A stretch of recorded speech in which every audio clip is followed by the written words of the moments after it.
Eleanor, Quiet No More. The Life of Eleanor Roosevelt by Doreen Rappaport, illustrated by Gary Kelly.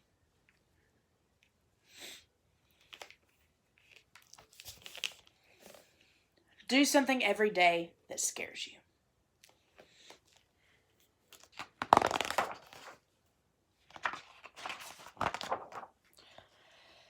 Eleanor's father adored his little golden hair. They talked. She danced for him. He hugged her and threw her into the air. He made her feel important and loved. But he drank a lot and wasn't home much. Eleanor's mother thought Eleanor was ugly and too serious. She called her Granny in front of people.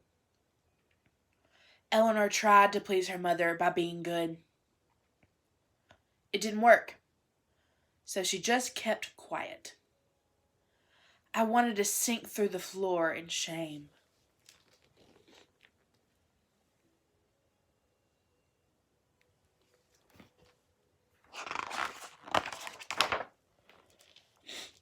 Eleanor's parents died before she was 10.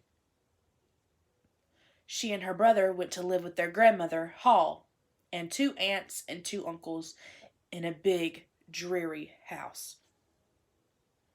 Her grandmother did everything she thought it was right for a little girl, except hug and kiss her. She hired a governess who taught Eleanor how to cook and darn socks and towels.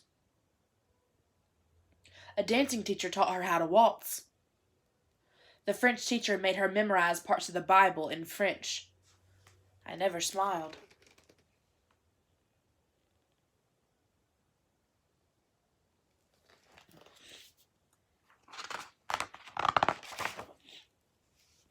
When Eleanor was 15, she was sent to school in England, as girls from rich families often were then. Her teacher, Marie Sylvester, walked and talked about history. She made Eleanor read all kinds of books in many different languages.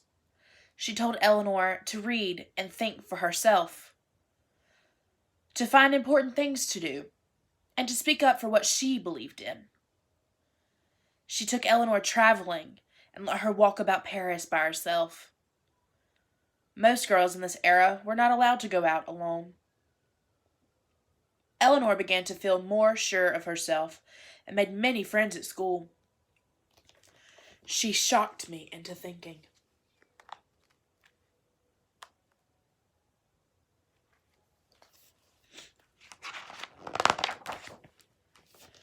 When Eleanor was 18, she came back home. She worked with other wealthy women who thought it unfair that they lived so well while the Americans had so little.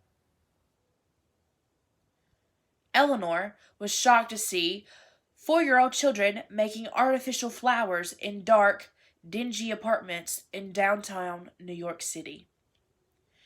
It horrified her that children were working instead of playing. She knew she had to help them. She went downtown to teach. Very early, I knew there were men and women and children who suffered.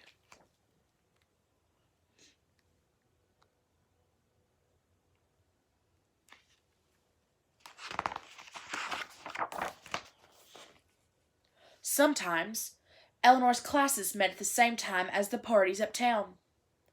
Grandmother was not happy. She wanted Eleanor uptown, where she could meet a proper man to marry. Grandmother Hall should not have worried. A rich, distant cousin named Franklin Delano Roosevelt loved Eleanor. She thought she was smart and honest. He thought she was smart and honest and caring. He loved that she listened, for most people only pretended to. He asked her to marry him. She wrote to him, "I am so happy in your love, dearest, that all the world has changed for me."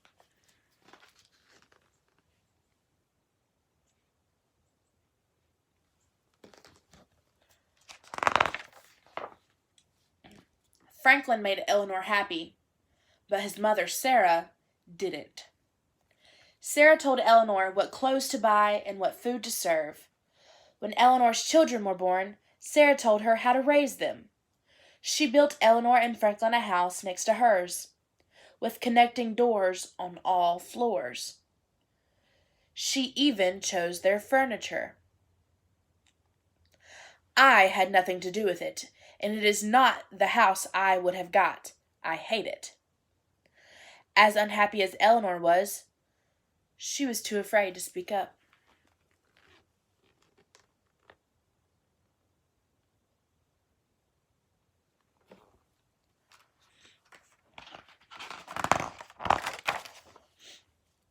In 1911, Franklin was elected the New York State Senate. Eleanor packed up the family and moved to Albany. She liked Albany, especially since Sarah didn't live there. Eleanor learned about the government. She listened to debates in the Senate. After she put the children to sleep, she listened to Franklin and his friends talk about politics. Eleanor was a good wife for a politician. She knew when to ask questions and when to keep quiet. It was a wife's duty to be interested in whatever interested her husband.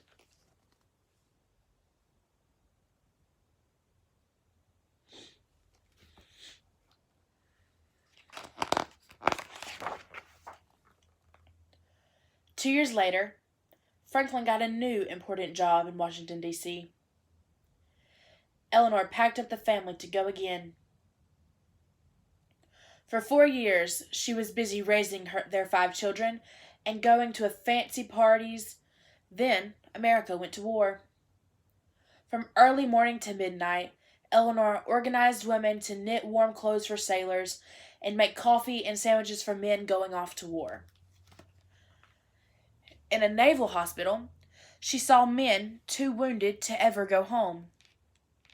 Some were shell-shocked and locked behind bars. They had no one to talk to and nothing to do all day. Eleanor was outraged. This time, she didn't keep quiet. She hounded public officials until these men got the best care. What one has to do usually can be done.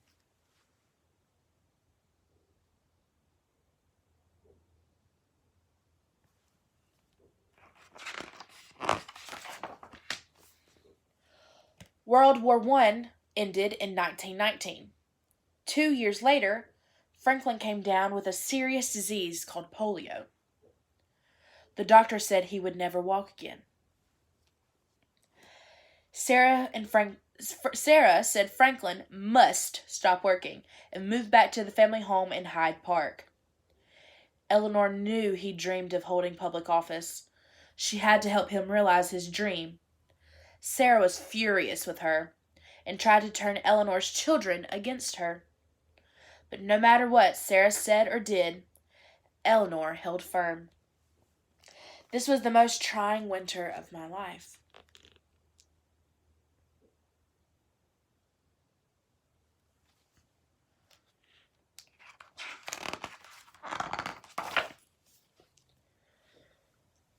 Franklin slowly recovered. Meanwhile, Eleanor was very busy, caring for their 5 children and teaching history and government in a girls' school in New York City. Her life became more separate from Franklin's. A women's Democratic group asked her to speak. She worried she might not be able to stand up, let alone talk.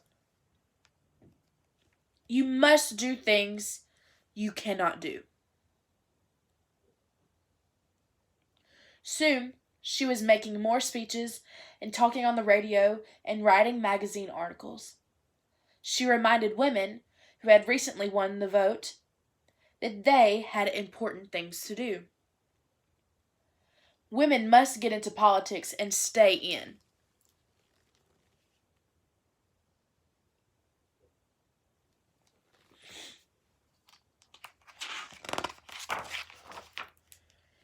In 1927, Eleanor campaigned for Franklin when he ran for governor of New York. Urging women to vote for him, Franklin won. Eleanor campaigned even harder when he ran for president in 1932. He won that election too. Eleanor was now First Lady. Hundreds of Americans wrote her about what she should and should not do. But Eleanor knew she had to do and say what she believed in. Everyone must live their life in their own way.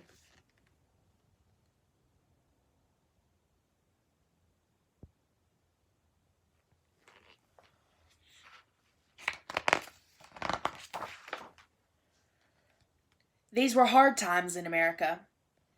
In this era called the Great Depression, millions of people were out of work. They had no money for food or housing. Americans were scared. Franklin sent Eleanor around the country to talk with them. She visited coal miners and veterans and sharecroppers. No First Lady had ever done that. She told Franklin what she saw and what she thought needed to be done. Government has a responsibility to defend the weak.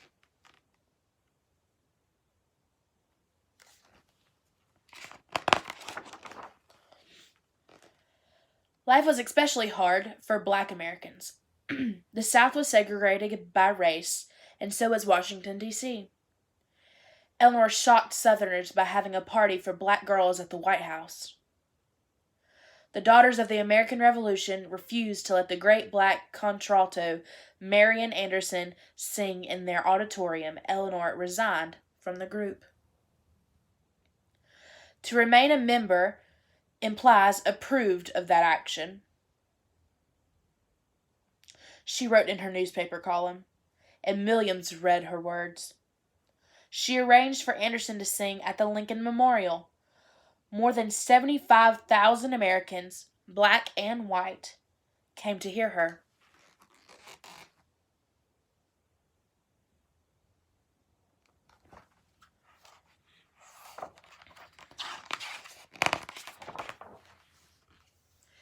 In 1941, America was at war again.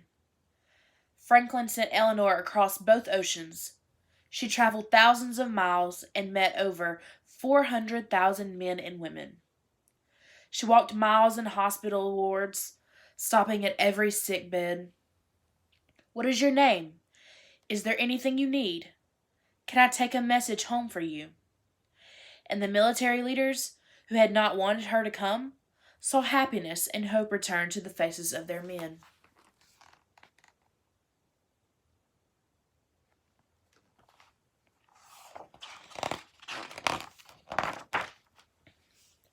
All through Franklin's presidency, Eleanor spoke up for what she believed in. She insisted all Americans deserve decent housing, health care, and education. She spoke out against racism and anti-Semitism and the internment of Japanese Americans during World War II. Many Americans hated what she said and what she believed in. They mocked her. They called her ugly and a do-gooder. But no matter what they said, she refused to keep quiet. Do what you feel in your heart to be right, for you'll be criticized anyway.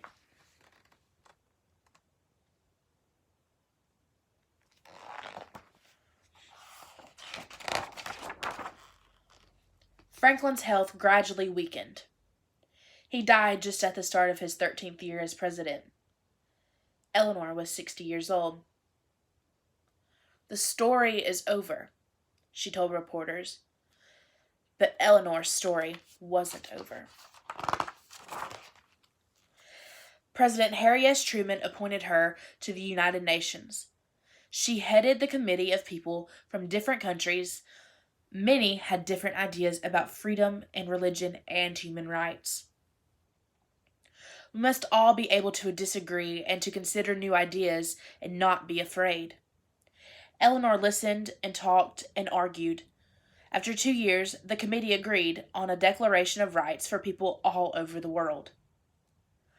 All human beings are born free and equal in dignity and rights.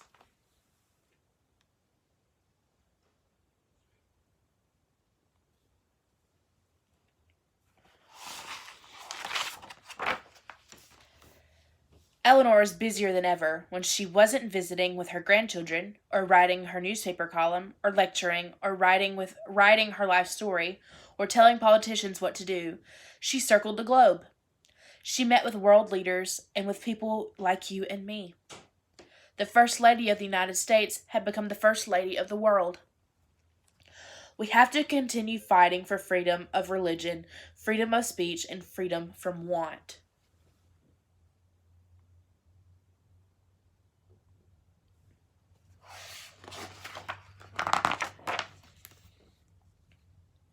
Eleanor Roosevelt died at the age of 78, and the world mourned and praised the woman who refused to be quiet. I have never felt that anything really mattered but knowing that you stood for the things in which you believed and had done the very best you could. The end.